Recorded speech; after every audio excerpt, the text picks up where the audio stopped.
দূর করে হয়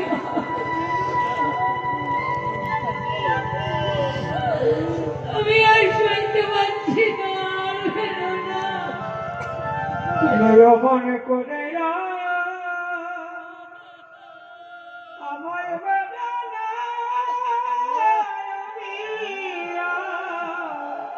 সইতে পারছি না স্বামী কোথায় যাচ্ছিলাম গো ওই দেখো মনে করে